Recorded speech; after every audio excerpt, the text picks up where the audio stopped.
There is a particular silence a wolf makes before it decides to kill, and I was standing in the center of it with nothing in my hands. Snow, coming down slow. A ring of the pack's strongest warriors, every one of them shifted, every one of them frozen, not because they were ordered to hold, but because the thing in the middle of the circle was bigger than all of them and had stopped listening to the word king. Its breath came out in clouds. Its eyes had gone to the place where there is no man left inside, only the animal and the rage. And 40 warriors who could have torn down a fortress did not dare take one step closer. Someone behind me was screaming my name, telling me to run. Telling me a wolfless girl in front of a beast like that was already a dead girl. She just had not finished dying yet. I took a step toward it instead. Why I was not afraid, why I have never, not once in my life, been afraid of him, is the whole of the story, and I did not understand it myself until that morning. Let me go back to where it starts. It starts where everything in my life started. At the edge. The last stone marks the boundary of the pack's land, and that is where they put the ones the pack has no use for. The old who can no longer hunt. The sick who will not mend, and the wolfless.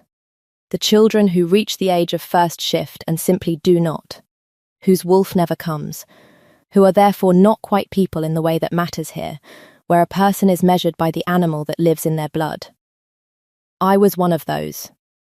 The pack has a word for it. I will not say the word. It was said to me enough that I do not need to give it any more nights of my life. I was rejected at birth, which is the polite phrasing the keep uses. My mother did not survive me, and a wolfless infant is bad luck twice over, so I was carried to the last stone and left with the edge folk, the boundary family who take in what the centre discards, and I was raised in the cold with the cold's particular lessons. Keep your eyes down, take the worst portion. When the strong walk by, become a thing they do not see. I was good at all of it. 23 years of practice makes a person good at anything, even disappearing. What I want you to understand, before the king and the bow and the snow, is that I had made my peace with the edge. People always assume the wolfless girl spends her nights weeping at the boundary, wishing for the wolf that never came. I did not. You cannot grieve a thing you never had. What I wanted was smaller and harder. I wanted to get through a single day without being reminded that I was a flaw in the pack's blood. I rarely got the day. I tended the boundary herbs, the only work they trust to the wolfless, because we cannot taint anything that is already growing wild. I knew which moss stopped bleeding, and which root brought down a fever, and which leaf, brewed wrong, would stop a heart. The healer's craft is one of the few that does not care what lives in your blood. It cared only whether your hands were steady and your attention was real, and mine were both, because attention was the only thing I had ever fully owned. So when the summons came for the wolfless to attend the king's court ceremony, I assumed it was a head count. The Iron Territories hold a naming every 7th year, where the pack's strength is measured and ranked and displayed, and the wolfless are required to stand at the back so the court can see exactly how much weakness the bloodline is carrying and decide what to do about it. That last part, decide what to do about it, was not said aloud. It did not need to be. The cull is older than the keep. In bad moon years, when the pack is weak and the winter is long, the edge gets thinner. Everyone knows it. No one names it. The wolfless are not told they are being weighed. They are simply, some years, fewer by spring. I tell you this not as a lecture on pack law, but because it was the exact shape of my fear as I walked into that great hall, that I had been summoned to be counted. And that counting, in a hard winter, is the first step towards subtraction. The history was not a story to me. It was arithmetic with my name in it. The hall was everything they billed it to be. Stone going up into smoke, torchlight, 300 wolves in their pelt-marked cloaks, every cloak a banner of the animal its wearer carried, every wolf radiating the thing that all of them radiate and that I have never once been able to feel: the pressure. The weight of dominance that makes a lesser wolf lower its eyes without deciding to. I felt none of it. I never have. In a room full of wolves, bowing under the king's presence like grass under wind, I stand up straight, not out of courage, but out of a deafness I was born with. I always assumed it was one more way I was broken, that I could not even feel the thing that ruled everyone else. I assumed wrong. But I am getting ahead of myself. And the order matters. The king came in, and 300 wolves dropped their eyes at once. I had never seen him. The edge does not get to see the king. So I will tell you my honest first impression, which is not the one the ballads want. Halvar of the Iron Territories walked into his own hall, like a man carrying something heavy and very carefully not letting anyone see the strain of it. He was tall in the way that rearranges a room. He was younger than I expected, and more tired than a man that powerful has any right to look. And the moment he crossed the threshold, every warrior in that hall flinched under the weight of him. I did not flinch. I noticed I did not flinch, the way you notice you are the only one not coughing in a room full of smoke, and I thought. With the old reflexive shame, of course. Even this I cannot feel. Even this I am too broken for. Then his wolf rose up in him. You can see it happen, with an alpha, the animal surfacing behind the eyes, the man stepping back to let the beast look out. It is how he reads a room, how he weighs a threat, how he confirms his pack is his. The court calls Halvar's wolf the one no wolf can control. His own warriors feared it. His own father, the stories said, had feared it. It was the strongest beast in 3 generations, and it answered to no dominance, not even its own masters. And when it surfaced in that hall, every single wolf present went to one knee out of an instinct older than thought.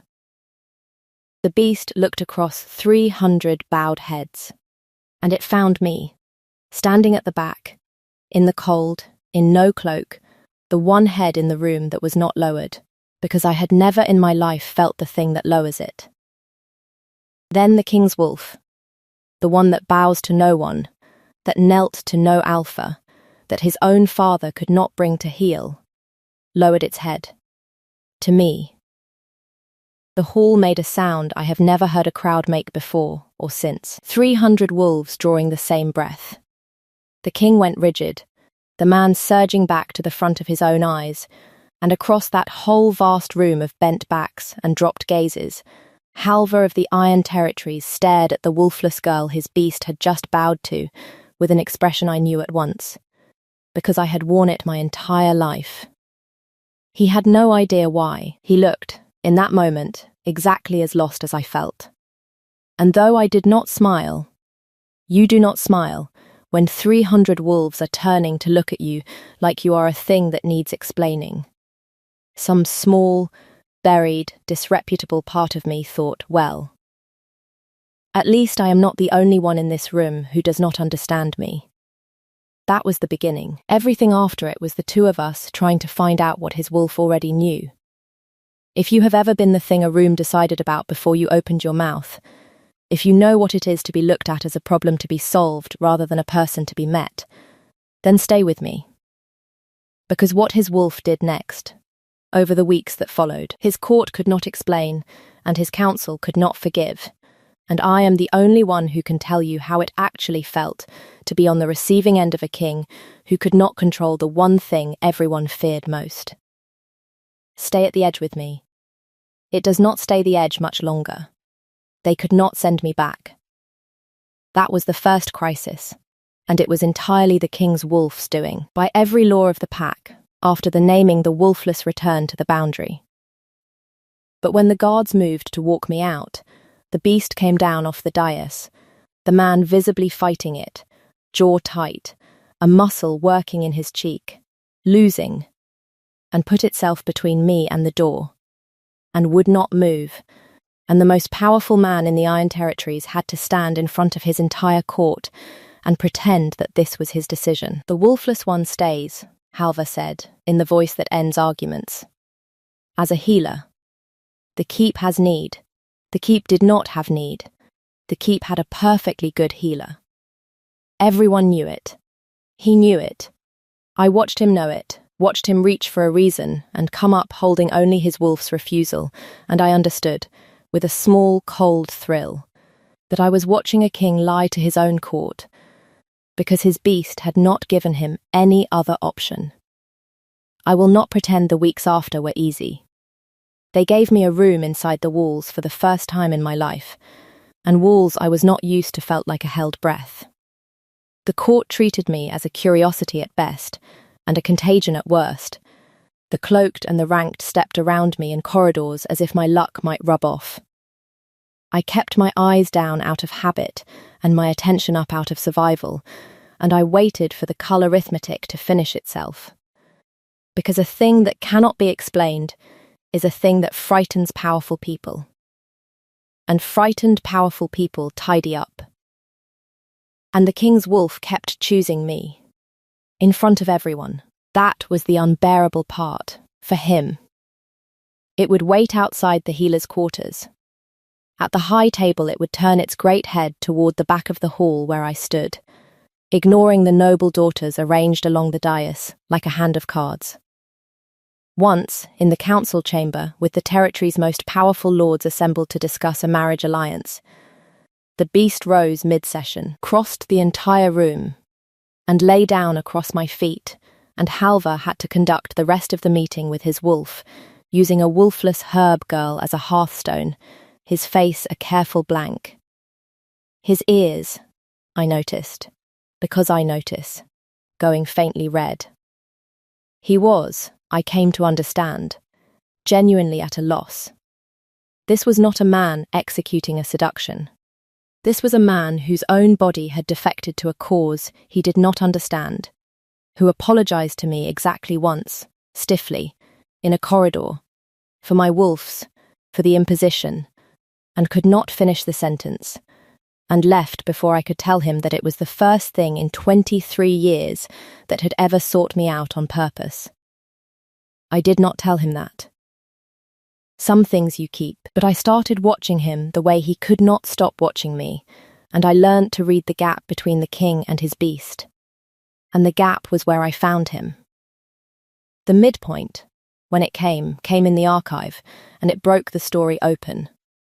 I had gone looking for a fever remedy in the old healer's rolls, which are kept with the bloodline records because the keep files all its accountings together.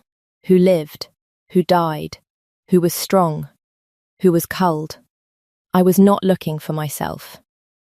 You learn not to look for yourself in records like those. You will only find the word they used. I found my name, struck through, on the cull roll of the bad moon year I was born, and beside it, in a different hand, a child's hand, the letters careful and pressed too hard the way a child presses when a thing matters more than his skill can carry. My name written again. Kept, spared, with 3 words after it that I have not been able to forget since. She did not flinch. I was still holding the roll when the king came in. He had a way of arriving where I was. I think the wolf brought him without telling the man. He saw what I was holding, and the careful king's mask came off his face all at once. And what was under it was a boy who had been caught. "You were 9, I said. I did not know how I knew. I knew. That's a child's writing. I was 9. He did not come closer. He stood at the shelf's end the way his wolf stood at doorways, near, not crossing, waiting to be allowed. My wolf came early, and it came wrong. It frightened everyone. It frightened my father. His jaw moved before the words. In the bad moon year, they brought the wolfless infants to the boundary to be left out, and because no warrior would carry a cursed child past the stones. They sent the cursed prince. They thought it fitting. The monster and the defects. 3 sentences, and he stopped and looked at the roll in my hands and made himself go on. You were the last one. And when I came near you, when my wolf came near you, the thing my own father could not stand to be in a room with, you did not cry. Every other infant screamed. Animals bolted, grown warriors went pale. You looked up at the most frightening thing in the territory, and you did not flinch, because you had no wolf to tell you to be afraid. He said it like a confession and a wound at once. I was 9, and I had spent my whole life being feared by everything that breathed, and there was one creature in the world my beast did not terrify. I could not leave you at the stone, so I struck your name, and I wrote it back, and I have spent 14 years quietly making sure the cull never reached the edge again. Because I could not say why it mattered, only that it did. The cold I had carried my whole life, the edge cold, the no-cloak cold, the cold of being the pack's flaw, did something in that moment I have no good word for. It did not warm, it hardened. It became a thing with an edge of its own. Because here is what I understood. Standing in that archive, with my spared name in my hands, I was not a defect his charity had overlooked. I was the one being in the Iron Territories who had never feared its king, and that was not a lack in me. It was the rarest thing in the pack. They had been calling me empty my whole life, and I had been believing them, and I was not empty. I was the only door his beast had ever found unlocked. They told me I was broken, I said. My voice came out lower and harder than the girl who had walked into that hall could have managed. Every day of my life. For not feeling what everyone else feels. You are not broken. He said it fast, like it had been waiting 14 years to be said. You are the only one of us who was ever free. I did not thank him. I did not weep. I looked at the king of the Iron Territories, and I said the thing the Edge had spent 23 years teaching me never to say to the strong, and I said it without lowering my eyes. Then stop letting your court treat me like a thing you rescued. I am not your good deed, Halvar. I never was. It was the first time I used his name.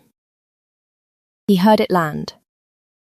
Something in his face came open that I do not think had been open in a very long time, and the boy who had pressed too hard with the quill, and the king who could not control his wolf, were, for one moment, the same person, looking at me like I was the only fixed point in a turning world. I should have known that a secret like that does not stay in an archive. Councillor Dacian was the keeper of the bloodline records, and he had built his life on the arithmetic I have been describing. Strength weighed, weakness subtracted, the pack's blood kept pure on paper. He had also spent 2 years engineering a marriage alliance between Halvar and the daughter of the Ironwood pack to the north, a match that would make Dacian the man who bound 2 territories, and a wolfless herb girl that the king's own beast had bowed to was a catastrophe sitting at the centre of his careful sums. I knew he was dangerous the day he was kind to me.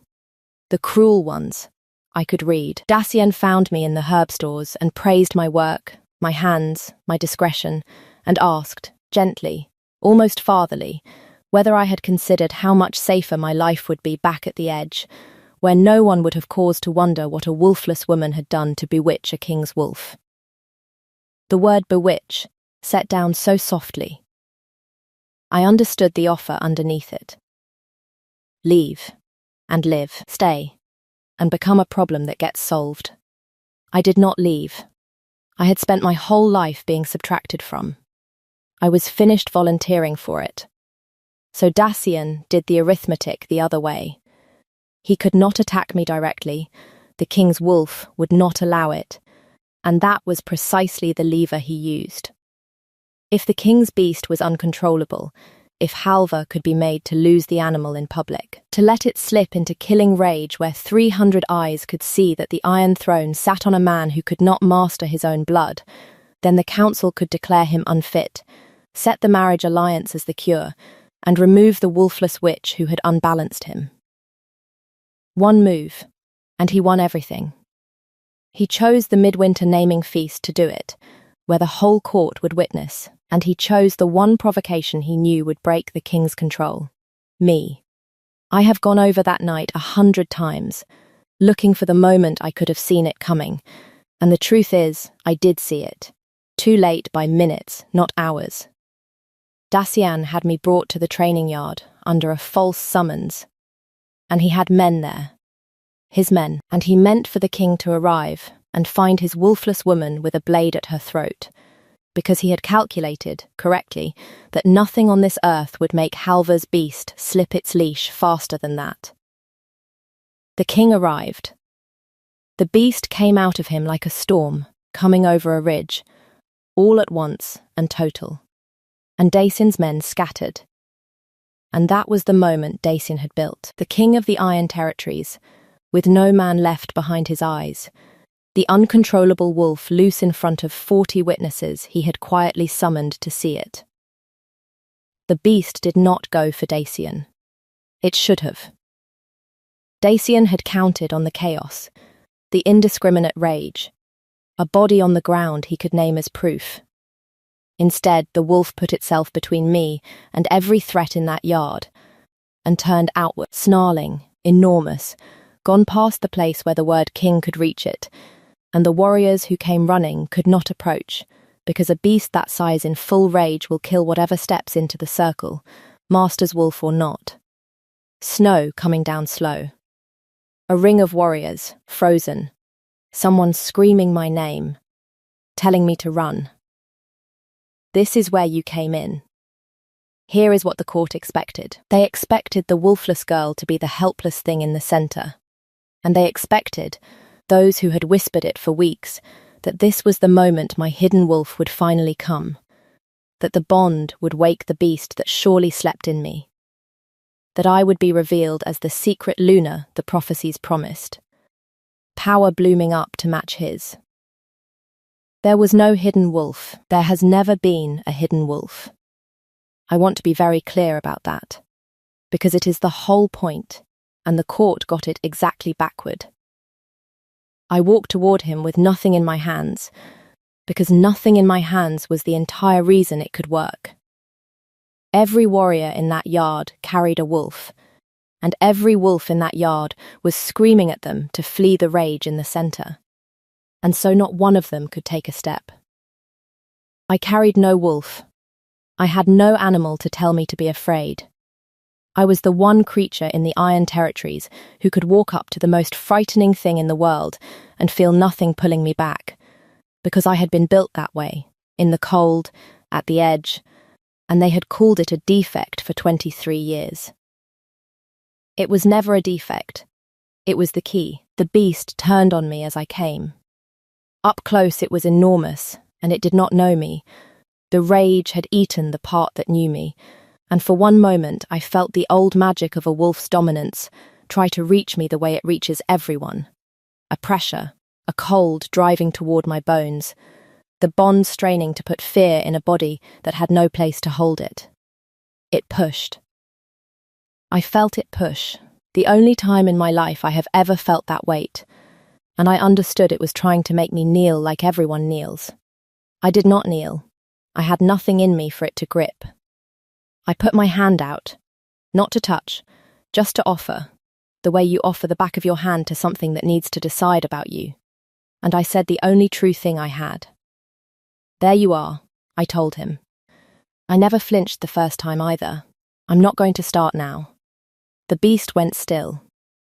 The man came back into his eyes the way dawn comes into a cold room, slowly and then all at once, and Halvar, king, wolf, boy, all three at once, lowered his great head a second time, in front of 40 witnesses, and set it gently into my offered hand.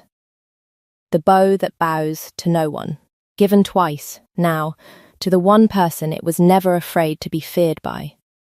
And in the silence that followed, every soul in that yard understood what Dacian had built, and watched it collapse on him. He had summoned witnesses to see a king who could not control his wolf. They had instead seen a wolf choose, with perfect control, the only thing it had ever wanted, and they had seen the wolfless girl walk into a killing rage, unarmed, and bring the Iron King home with 3 words and an open hand. Dacian tried to run. Edric, the king's second, who had watched the whole of it with his sword half drawn and his jaw on the floor, did not let him get past the gate. The fallout was not soft.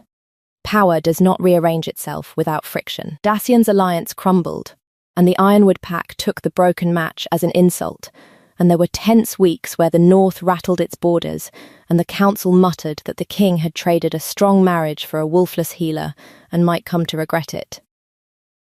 Halvar answered every one of them the same way, and I loved him a little more each time he did, though I did not tell him so for a while yet. He did it at the next full court, where it would cost him most. He had me brought to the dyers, me, in my no-cloak, my edge cold, the wolfless floor 300 wolves had been raised to subtract. The court braced for an explanation, an excuse, a careful king's reason that would make the unbearable thing palatable. He gave them none. He unclasped the grey cloak from his own shoulders, the king's pelt, the highest mark the pack has, the cloak no one but the Iron King may wear. And he set it around my shoulders himself, in front of all of them, and the warmth of it came down over the cold I had carried since the boundary stone, and he did not let go of it until I had taken its weight. She walked into my wolf when 40 of my warriors could not, he said. He was not loud. He did not have to be. She has been at the edge of this pack her whole life because we were too small to understand what she was. We are not too small anymore. He looked at me, and the boy with the quill was right there in the king's eyes, 14 years later, finally able to say it. Stand at the centre, Marin. I should have carried you here the first time, instead of to the stone. I have been told I was supposed to weep. I did not weep. I looked out at 300 wolves who had spent my whole life teaching me to stand at the edge, and I stood at the centre in the king's own cloak, and I said the thing that closed the door on the girl they had made. I spent 23 years being told I was empty for not fearing you. My voice did not shake. I had stopped letting it. It turns out I was just the only one of you who was free. I'd think on that. The next time you decide a thing is worthless, because it isn't shaped like you. No one answered. There was nothing to answer. A truth, set down plainly, ends most things. The payoff, when it finally came quietly, the way the best things in my life have always come.